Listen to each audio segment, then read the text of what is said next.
Go ahead. And to bring it around to the button, the reason we have a halftime show is because of In Living Color. That's true. Yep. That's the whole reason we have it. That's the whole reason you have a giant performance and they say come back and watch this person do the stuff is because of In Living Color. Don't you just love the historical importance of that show? I didn't realize it was that important and that happened until I heard it recent, like this last year, and I was like, oh shit, that's hilarious. That he was a smart enough businessman to take advantage of, because like they were just doing like the school's band, like it would just be bands that would play, for that amount of time and during halftime, and then he's like, you know what, nobody watched it, they turn it off. Come watch a live, show of In Living Color. Best thing he did for his business, hilarious. And like it caused a change in the system so fast. Here's my hot take of the night. In Living Color is better than SNL because SNL has overstayed its welcome, and now it is a parody of itself. And the 50th anniversary, while it did have moments of, the glory days, it was still kind of a cringe reminder of what SNL has become. And In Living Color was just this white hot moment in time that you can't recapture. And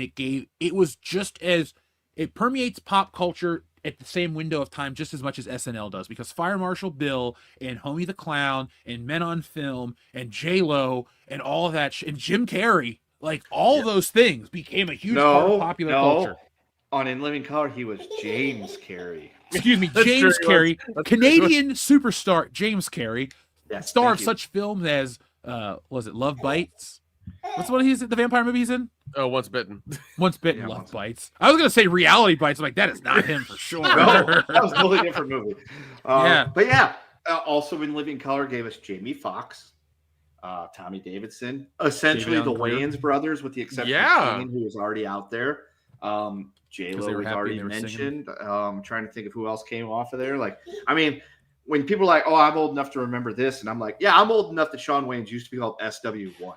So I can talk about that because that was Sunday night was let's watch Married with Children and In Living Color until then they moved it. And then it was like, let's watch The Simpsons and In Living Color. And that was the thing. And it was awesome. And I enjoyed it immensely. And there was something else I was going to say about it. Oh, the SNL thing. I didn't even know Saturday Night Live's 50th episode was even going on.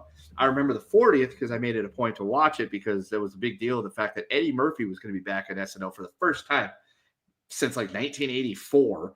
And I'm like, I got to see this. And so I watched it enough to get that. I didn't even know SNL 50 was